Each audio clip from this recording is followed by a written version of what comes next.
creo que durante toda la jornada habéis aprendido un poquito qué alérgenos son los que marca la legislación, qué cuestiones marca la legislación, qué está prohibido, qué no está prohibido, qué puedo hacer, cómo lo puedo hacer.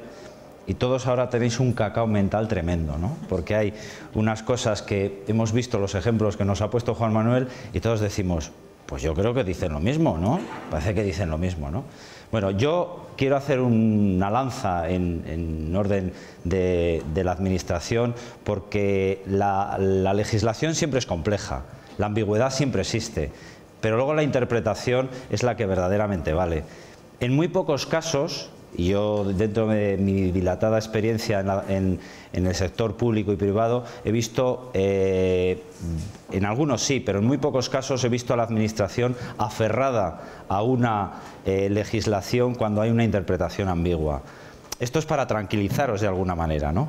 Y la otra cosa que quiero hacer para tranquilizaros es que lo que yo voy a hablar a partir de ahora no es obligatorio. Es decir, que ahora relajaros, estar tranquilos.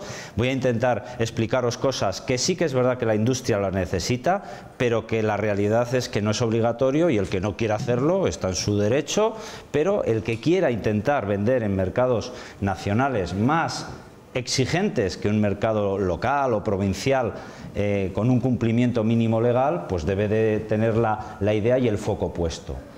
Sí que es verdad que, como todos sabemos, cuando hace 15, 20 años empezamos todos a oír el APPCC, pues pensábamos que era una cosa de los americanos, esto que inventaban en la NASA cuando iban en los cohetes y tal, ¿no? Y luego nos cayó encima. Entonces, esto que voy a hablar yo, evidentemente es como eso en aquella época, pero iros poniendo las pilas. Quiero decir que hay criterios de BRC y de IFS, de normas internacionales de seguridad alimentarias marcadas por el GFSI, que verdaderamente, no sé si todo o parte, acabarán traduciéndose en la legislación que tendremos que aplicar, ¿vale? Bueno, y sin más preámbulos, y si esto quiere funcionar... Eso, gracias, Javier. Bueno, vamos a hablar un poco de los conceptos. En cuanto a conceptos, quizás lo que ha estado comentando Santiago es un concepto muy científico, pero yo he intentado hacer un concepto que tengáis muy claro la diferencia entre alergia e intolerancia alimentaria. La alergia en los alimentos se refiere a una respuesta inmune, inmunológica. Es decir, fundamentalmente causada por una proteína, mientras que la intolerancia es una serie de reacciones adversas, normalmente asociadas a otras moléculas distintas de una proteína, pero que puede provocar un efecto sobre el organismo similar a la alergia. Pero la procedencia es distinta. Yo creo que con eso es una cuestión coloquial que podéis perfectamente entender.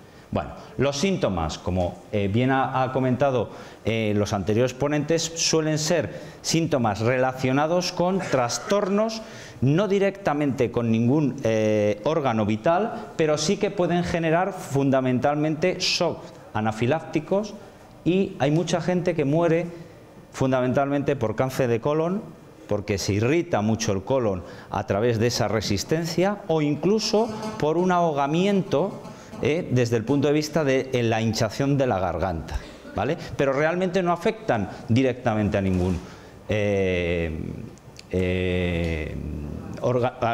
órgano vital, ¿vale? Bueno, yo he puesto distintas transparencias para que veáis, porque he querido dar un poco una visión bastante amplia desde el punto de vista de la alergia. Todos tenemos claro, como consumidores, y lo que hemos ido viendo, que la realidad es que en cuanto hablamos de alergia alimentaria, estamos hablando prácticamente, o asociamos prácticamente, lo que es la alergia a personas que son celíacas, y a el niño, que es que el pescado y ciertos frutos secos le sientan mal. Pues hay muchos alimentos, fijaros en el dato anecdótico de las frutas como plátanos, melocotón, kiwis, etcétera, que marcan un 33% de alimentos que causan alergias alimentarias. Y sin embargo, en contraposición, estamos viendo a los... ¿dónde están? Los cereales, que son un 3,3%. Es decir, proporcionalmente en número de alimentos hay más alergias alimentarias a través de este tipo de frutas y verduras que verdaderamente a través de cereales, aunque la implicación en los propios enfermos es mucho mayor porque todos lo conocemos.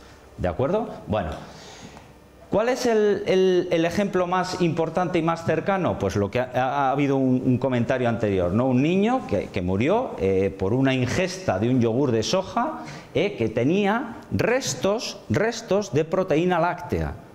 Es decir, alguien cuando consume un producto de soja entiende que no puede haber restos de proteína láctea, pero sin embargo cuando les hay puede causar problemas y en este caso causó la muerte. Luego, daros cuenta de otro dato también importante: un 10% de la población manifiesta sensibilidad al gluten. Los que hemos hablado hoy no hemos hablado, porque en mi caso yo no soy especialista evidentemente, de las dosis infectivas de alguna manera que puede afectar a un organismo. Es decir, hay personas que son mucho más sensibles a cierta intolerancia, a cierta alergia que otras. Y es más, puede haber que la tolerancia supere un umbral mínimo de sensibilidad a partir del cual con una cantidad muy pequeña puede dar un shock anafiláctico muy importante. Todo esto quiero que seamos conscientes. ¿Por qué? Porque la realidad es que la alergia alimentaria y los alérgenos son verdaderos peligros en los alimentos para esa población. Y luego existe otra connotación importante, y es que, si os fijáis, de todos los que estamos aquí, seguramente si hiciésemos una entrevista, un careo así rápido, podríamos ver cuáles son los peligros que todos conocemos en un alimento. Y estoy convencido, salvo algunos que puedan ser enfermos directos de alguna alergia, que todos podríamos poner en los primeros casos a microorganismos patógenos, a contaminantes químicos, a virus, a bacterias, etc. Y estaríamos poniendo en los últimos casos como un peligro potencial en un alimento a los alérgenos. Sin embargo, los recientes estudios realizados de las alertas alimentarias que vienen a través del RAF, el RAF es un sistema europeo de comunicación de alertas alimentarias, marcan que un 38%, quizás el más alto de todas las retiradas de productos, están vinculadas a alimentos que contenían alérgenos, no declarados. No declarados. Es decir, luego veremos los 3 puntos diferentes de dónde puede venir el peligro del alérgeno y veremos que uno de ellos es la no declaración del alérgeno, por falta de conocimiento o por contaminación intencionada o contaminación cruzada o por no haber controlado bien la fabricación. Pero luego lo veremos. En cuanto bueno, os he puesto algún ejemplo más. El 17%, este dato ya le hemos comentado, de los europeos podría sufrir alguna alergia en algún tipo de alimento. Esto es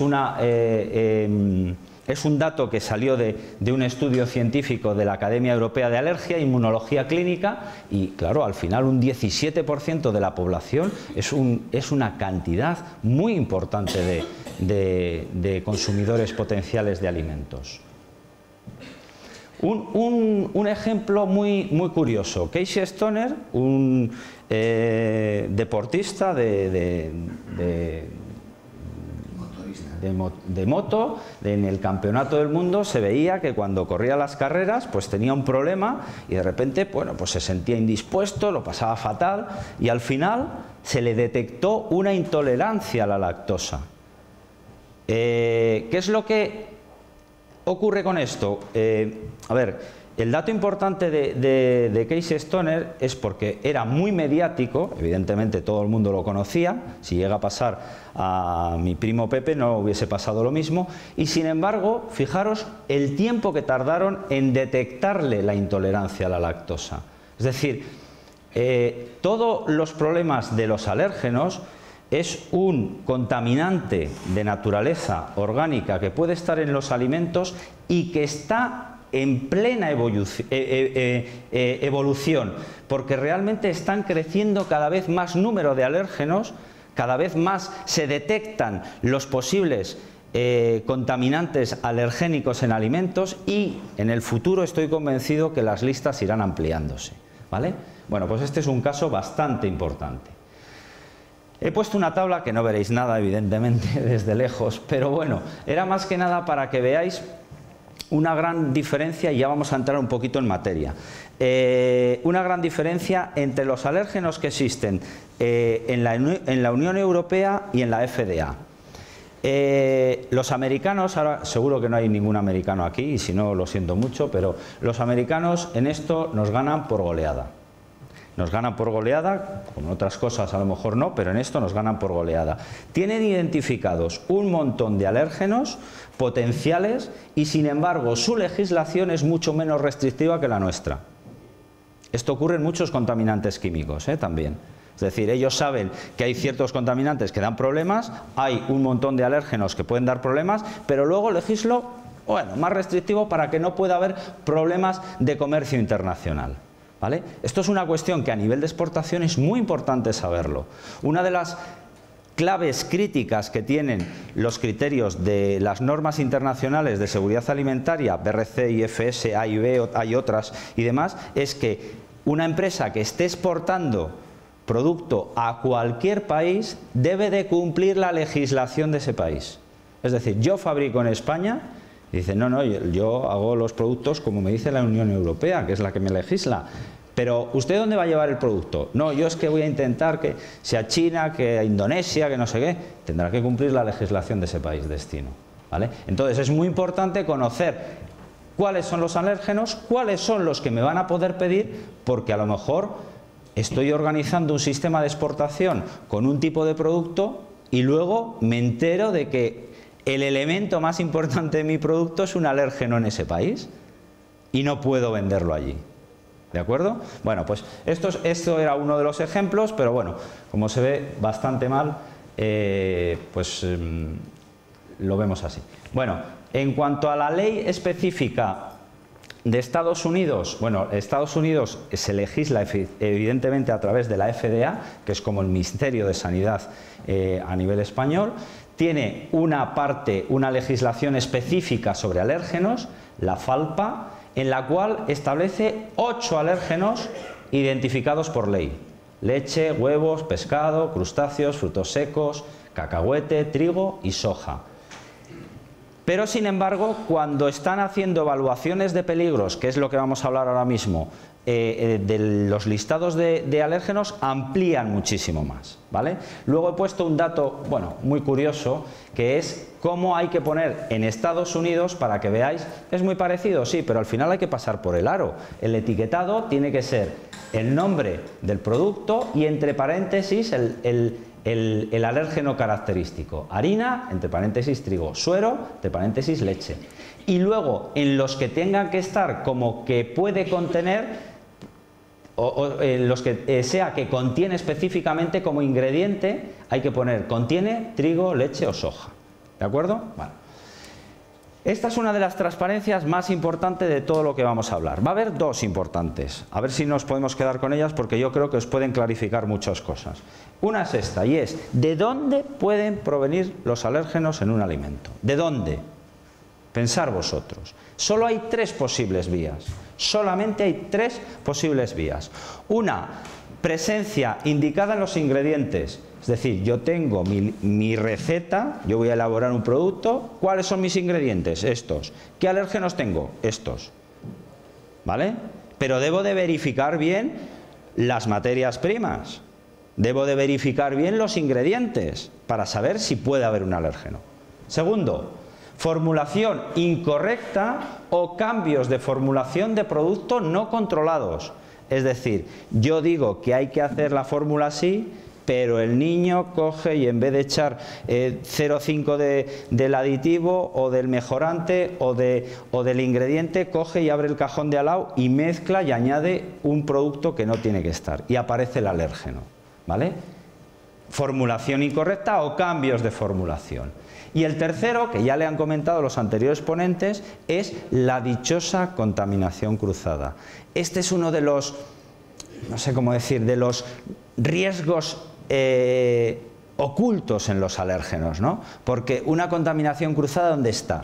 ¿Dónde puede haber una contaminación cruzada? Pues si yo estoy elaborando un producto con unos alérgenos y me pongo a elaborar otro que no lleva alérgenos. Si tengo una línea donde puede haber un alérgeno y al lado hay otra línea y de repente estoy limpiando, aspirando todavía, pero hay gente que sopla las líneas y pasa la contaminación de una línea a otra. O sea, hay muchas maneras de ver cómo se puede introducir alérgenos mediante contaminación cruzada.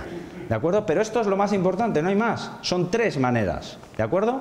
Bueno, ¿qué es lo que dicen las normas BRC y IFS? Voy a pasar un poquito por encima porque si no Javier me va a zumbar. Entonces, lo importante de BRC y de IFS. Yo sí que quiero hacer una pregunta. ¿Cuántos de los que estáis aquí, levantar la mano? Esto es para ver si estáis dormidos o no, y a ver si me seguís. ¿Cuántos de los que estáis aquí tenéis implantada una norma IFS o BRC en vuestra industria? 1, 2, 3.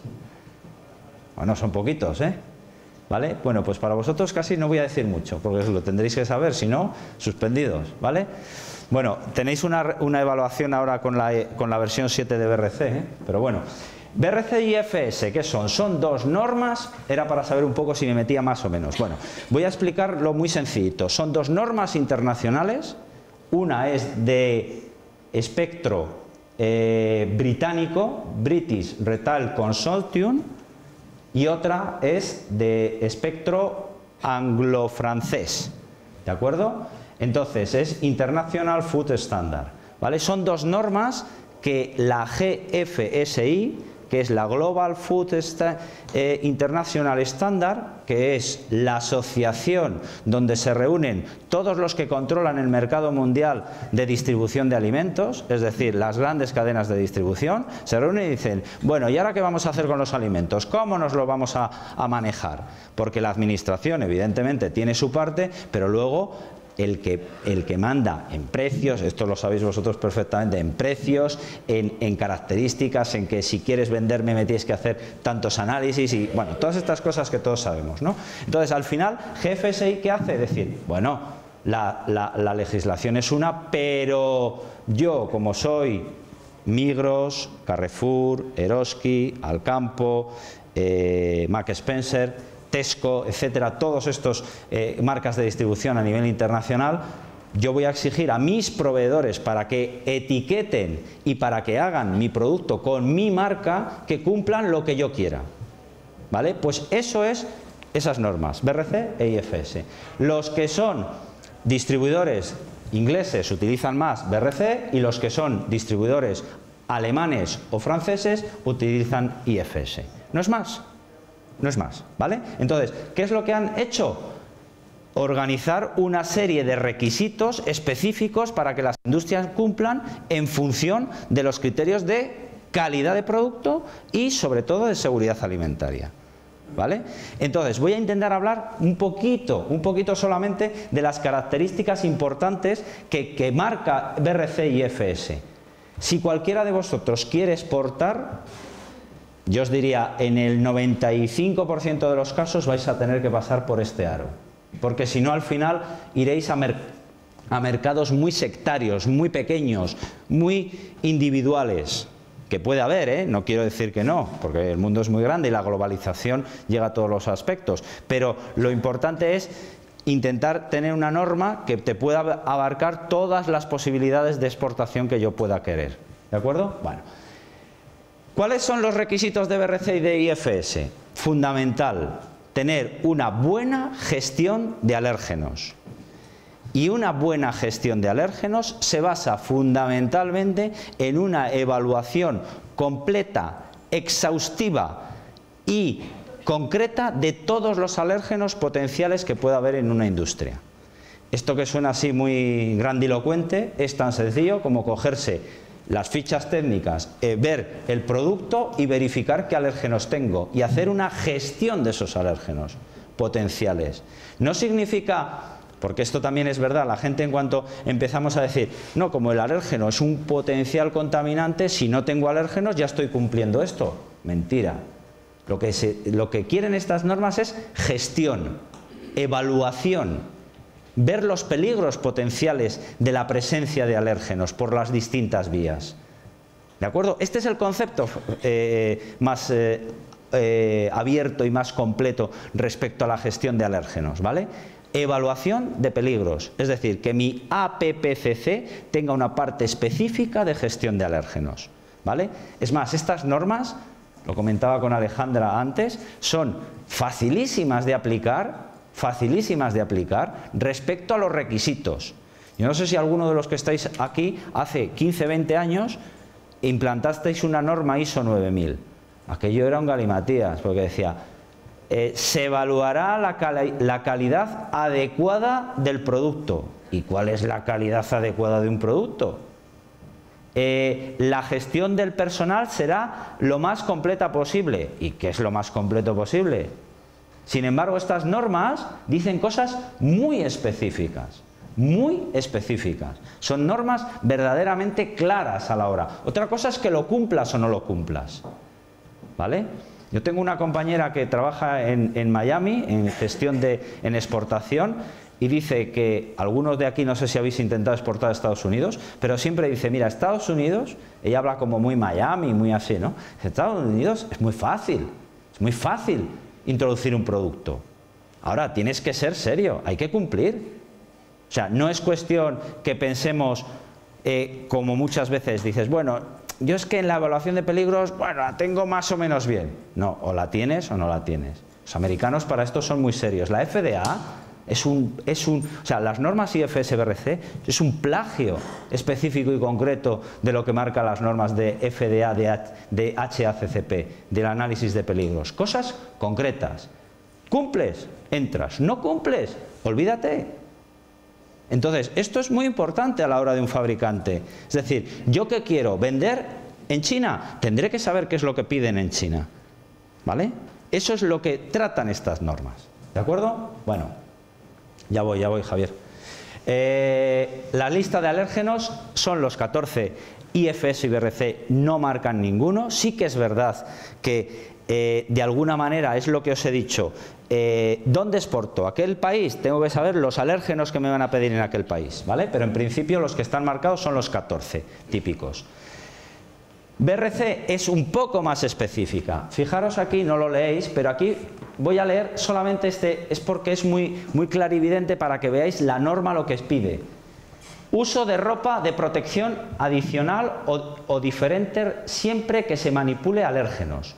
El empleo de equipos y utensilios exclusivos e identificados para las operaciones del procesado.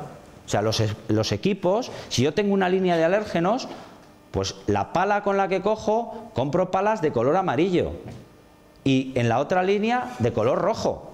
Y hace que las de amarillo son para la línea donde tengo el alérgeno, el huevo, por ejemplo. Pues BRC lo dice explícitamente. Seguimos. Programación de la producción para reducir cambios entre productos que contengan alérgenos y los que no. Si yo hago, por ejemplo, queso sin lactosa, ¿qué lo haré? ¿A última hora de la producción o a primera hora? A primera hora, que tengo la fábrica limpia. No a última hora que tendré un galimatías allí hecho monumental, porque la cuajada se me ha salido o lo que haya pasado, o los moldes no hayan cerrado bien. ¿Vale? Pues ya lo dice BRC, ¿vale? Sistema para restringir el movimiento del polvo en el aire que contiene alérgenos. Es muy habitual, por ejemplo, en ciertas panaderías donde se mueve mucho polvo, el utilizar aire comprimido para limpiar. Y el polvo que está aquí lo llevo allí y contamino toda la fábrica con lo mismo. ¿Vale? Pues BRC lo dice. Controles de vertidos y manipulación de residuos. Si yo tengo... una de las cosas que, por ejemplo, todo el mundo tiene equivocado es la segregación de las basuras. Que cuando yo cocino en mi casa, cuando casco huevos, los huevos, la cáscara la tendré que dejar en un sitio. Pues tendré que hacer un sistema para segregar los residuos. Es decir, una de las cosas que marca así de concepto genérico estas normas es que cada sitio para cada cosa y cada cosa para cada sitio. Así de fácil, ¿vale? O sea, es muy intuitiva. Y lo último, restricciones de los alimentos introducidos en la planta por el personal, visitas, contratistas y empresas de catering. Yo hago un producto sin gluten y, joder, me como un bocadillo cada día de pan de mi pueblo buenísimo y luego me pongo a hacer, sin lavarme las manos y con la misma ropa, hacer un producto sin gluten. Puede haber una contaminación cruzada. El beso que comentaba esta tarde a primera hora Santiago. O sea, quiero decir que todo eso, ¿qué es lo que hay que hacer? Estudiarlo, evaluarlo y tomar las medidas preventivas adecuadas, como cualquier sistema HACCP. ¿De acuerdo? Pero específico para los alérgenos, ¿vale? Bueno, hay más cosas que os he puesto aquí, pero bueno, una de las diferencias entre BRC y IFS, los que las tenéis, ya sabéis, BRC siempre es más concreto, es más específico y a la vez es un poco más exigente, ¿no? Por ejemplo, en IFS la gestión de alérgenos no es un KO como tal, y sin embargo en BRC sí que es un requisito fundamental. Bueno, es una cuestión casi técnica, ¿no? En cuanto a los puntos claves, bueno, vamos a pasar un poquito esto, porque si no llegamos. Etapas del análisis de peligros. Primero, identificar todos los alérgenos, todos. Segundo, identificar presencia de alérgenos a partir de materiales intencionalmente añadidos al producto acabado, ingredientes, aditivos, el retrabajo que se llama, es decir, las sobras que yo utilizo, que luego la utilizo al día siguiente para no sé qué, tendrán que estar en un sitio para que no haya contaminación cruzada. ¿De acuerdo? Identificar potenciales oportunidades para el contacto cruzado dentro de las operaciones con los proveedores. Que no me llegue un proveedor por el mismo sitio y a la vez de un producto alérgeno de otro producto no alérgeno. Que un derrame no me condicione que se me ha caído en otro producto que me pueda contaminar. ¿Esto cómo se hace? Estudiándolo y poniendo claramente. Es así de fácil, de verdad, ¿eh? Luego, repetir los pasos anteriores para todos los productos alérgenos y, sobre todo, un tema importante, el packaging. Todos utilizamos barquetas de estas, de poliespan, de polietileno expandido, de polipropileno de baja densidad. ¿Os habéis preguntado si a lo mejor han utilizado algún aditivo alergénico en la fabricación de esos plásticos? Es muy importante evaluar el plástico también, ¿de acuerdo? Bueno, más cosas. Identificar potenciales oportunidades para contaminación cruzada, ya hemos hablado de ello. Lista de todos los ingredientes, productos, procesos, líneas, los reprocesos, los semielaborados.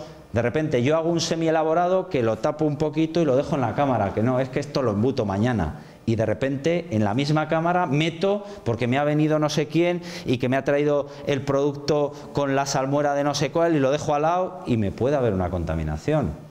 O sea, a ver, que no es una cuestión de que no se permita, que hay que estudiarlo, ¿vale? Y cuando haya una posible contaminación habrá que poner las medidas preventivas adecuadas. 9. Determinar en nuestra industria el potencial alérgeno en cuanto a la cantidad y la posible reacción que pueda haber. 10. Medidas de control, es decir, ¿qué medidas yo voy a poner para que en mi industria, cómo voy a controlar para que no haya una contaminación cruzada, para que en el producto que yo he dicho que está libre de alérgenos o libre o bajo contenido en lactosa o en gluten no lo esté? ¿Qué medidas de control? Identificar las medidas de control para gestionar cada alérgeno como contaminación cruzada. Lo mismo, las líneas, ¿cómo las voy a controlar? ¿Vale? 12. Confirmar eficacia de las medidas de control. Es decir, yo tengo que confirmar que lo que estoy haciendo, lo estoy haciendo bien. ¿No? Yo he puesto una medida preventiva, un sistema para controlar que no haya mezclas. ¿Qué voy a hacer? Controlarlo, verificarlo. ¿Cómo? Analíticamente, como corresponda, ¿vale? 13. Confirmar la verificación continua mediante procedimientos para la gestión del riesgo de alérgeno, con las prácticas que sean eficaces. Aquí os he puesto un ejemplo, por ejemplo, hay varias guías, hay muchas guías, ¿eh? Al final veréis un listado porque hay muchas guías, la verdad es que de cada una se puede sacar cosas interesantes porque cada una puede ser muy aplicable para cada uno de los productos que vosotros tenéis. ¿De acuerdo? Este es un ejemplo, pues cómo evaluarlo, ¿no? Por ejemplo, la contaminación entre líneas adyacentes, ¿qué probabilidad tengo yo? ¿Probable o improbable? Justificación de la probabilidad, ¿por qué? Porque utilizo aire comprimido para la limpieza y puedo estar pasando restos de un lado al otro. Entonces, ¿cuál es el peligro de alérgenos? Trocitos de cacahuete en el aceite de soja refinado. No, trocitos de cacahuete es alto y el aceite de soja refinado es bajo. ¿Por qué? Porque el cacahuete en trocitos lo puedo pasar de una línea a otra. Sin embargo, el aceite, aunque lo proyecte con aire comprimido, es muy difícil espolvorearlo, ¿vale? Por eso la probabilidad en una es alta y en otra es baja, ¿vale? La otra transparencia importante, y ya acabo, Javier. ¿Cómo voy a hacer un sistema de gestión de alérgenos? Con esos 6 puntos, ¿vale? Primero, control de ingredientes y de proveedores. Es decir, voy a controlar mis ingredientes y mis proveedores, que mis proveedores sean serios. Si un proveedor me da una ficha técnica donde me dice que la materia prima no tiene gluten, que no lo tenga, ¿no? Claro, quiero decir, vamos a ser serios. Segundo, formulación de productos, que tenga una fórmula escrita y que se siga esa fórmula. No que digamos, no, bueno, aquí lo hacemos. No, no, no, vamos a ser serios. Hay que escribirlo, hay que decirlo. Tercero, etiquetado, que todos los alimentos, como hemos estado hablando durante todo el día, que todos los alimentos estén etiquetados, estén identificados. Cuarto, control del proceso y diseño de instalaciones. Claro, en el tema de diseño de instalaciones estaríamos 3 días hablando. Porque si yo tengo una instalación y quiero hacer un producto libre de gluten y otro producto que pueda tener gluten, y del almacén de materias primas a donde tengo que ir a la línea, tengo que pasar el carro donde llevo el saco de harina de trigo, por ejemplo, por el medio de la otra línea, al final un día se me cae y se me rompe y me contamina la línea. O sea que el diseño es muy importante. Programa de limpieza, crítico. O sea, sobre todo, daros cuenta que, y todos lo viviréis, ¿no? Cada vez más las industrias son industrias poliproducto. Es decir, ¿quién hace un solo producto como se hacía hace las fábricas de antaño? Uno que fabricaba chorizo, hacía chorizo a piñón. Hoy 1000 kilos, mañana 1000 kilos, mañana en Burgos todos los morcilleros hacían morcilla. Ahora los morcilleros cada vez hacen menos morcillas y hacen más historias de estas de los cocineros, ¿no? Bolitas de morcilla, tierra de morcilla, no sé qué, rollos raros. Pues al final todo eso es muy importante a la hora de establecer los programas de limpieza. Luego, importante, formación y capacitación del personal. Yo puedo tener un sistema muy bueno de gestión de alérgenos, pero mis manipuladores no entienden qué es un alérgeno, no saben las contaminaciones cruzadas, no entienden que puede haber un problema de cambio de fórmula. Al final estoy predicando en el desierto, ¿de acuerdo? Bueno, aquí os he puesto un poco, explicado todo esto, pero es exactamente lo mismo. Solamente voy a hacer una incidencia bueno, esto ya iba a hablar de esto, pero ya lo ha hablado Juan Manuel, del tema de los sin gluten y los muy bajo en gluten. Es el único alérgeno que está identificado en cantidades. Entonces, un producto sin lactosa hay una recomendación, pero un producto sin huevo, ¿qué es? ¿Un producto que tenga menos de 0,1% o menos de 20 ppm? No tenemos ni idea, pero nadie, ¿eh? O sea, esta es la realidad. O sea, daros cuenta de la emergencia de todo el control de alérgenos, ¿no? Los métodos analíticos llegan hasta donde llegan, pero es que la legislación a nivel mundial, no existe ninguna recomendación, ni BRC, que parecía que iba a establecer unos límites máximos y tal. O sea, ahora un producto que no tenga huevo, que es un producto que tenga menos de 0,1% o menos de 0,1 ppm. No tengo ni idea, ni yo ni nadie. O sea, es un tema a estudiar, ¿vale? Solamente en gluten y algo en el tema de la lactosa. Métodos para hacer análisis específicos, porque uno de los criterios, y esto lo marca la normativa de BRC, una de las cosas que hay que hacer es verificar, es controlar. Es decir, no, oiga, es que he hecho un estudio magnífico de alérgenos. ¿Y ahí cómo lo verifica? No, pues lo verifico viendo que la fórmula está bien. Ya, pero ¿ha hecho alguna analítica del producto? ¿Ha hecho una analítica de la superficie para ver si cuando usted limpia no quedan restos de proteína? ¿Restos de huevo? ¿Restos de gluten? No, pero es que está muy limpio. No vale. ¿Vale? Hay que analizar para verificar. Entonces hay distintos métodos reconocidos por Food Drink Europa, que son métodos ELISA, métodos de flujo lateral. Por ejemplo, las tiritas estas, yo no sé, habrá alguno de fábrica de quesos, ¿no? Los de las tiras de antibióticos, pues hay algunos específicos para alérgenos. Espectrometría de masas, muy incipiente, o sea, a nivel analítico estamos, y eso que yo trabajo en un laboratorio, muy en ese sitio. O sea, existe muy poca actividad respecto a los límites, respecto a las metodologías. Estamos muy verdes todavía, para poder decir cosas. Luego, métodos basados en ADN y otros métodos como el análisis de lactosa, que sí que hay un método establecido, y el Monner-Williams, que es el método oficiosamente establecido para control de sulfitos. ¿Vale? Uy, me he ido hacia atrás. Legislación aplicable, bueno, esto ya la han hablado ellos. Una serie de guías de buena gestión de alérgenos. Insisto que esas guías son muy interesantes porque son muy aplicables para distintos tipos de alérgenos. Y ya solamente una cosa, que son las conclusiones. Para empezar, todas las empresas deben de tener un sistema de gestión de alérgenos. Gestión basado en el APPCC, en la evaluación de peligros. Fundamental. Segundo, normas BRC y IFS no me obligan a nada más que una buena gestión, es decir, un buen sistema APPCC, fundamental, bien escrito, bien definido. ¿Qué hago cuando pueda haber una contaminación? ¿Cómo lo valido? ¿Cómo lo reviso? O sea, quizás es un poco más de control específico, pero en la misma línea, no piden nada más. Tercero, contaminación por alérgenos. Hay que controlar en origen y minimizar el riesgo. Por ejemplo, una de las cosas que se ha comentado un poquito por encima, pero yo creo que en tema de alérgenos es muy importante y que tengáis claro, la anterior legislación, todos los fabricantes decían, en la mayor parte de los productos apareció la legislación y de repente empezaron a aparecer en todos los productos que puede contener trazas, en todos. La gente se curaba de espanto, decía, bueno, por si acaso yo lo etiqueto, mira, que a mí no me pillen. Esta legislación no permite hacer eso. Hay que hacer una evaluación. Hay que convencer al inspector, a la administración y a tu cliente de que verdaderamente no tienes ese alérgeno o que lo pones porque puede ocurrir. Pero no vale el principio ese de precaución. Yo por si acaso lo pongo y me cubro las espaldas. No vale. Hay que hacer una evaluación. Y esto lo dice el 1169. ¿Vale? Luego, controles de etiquetado, evidentemente, porque hay distintas fórmulas.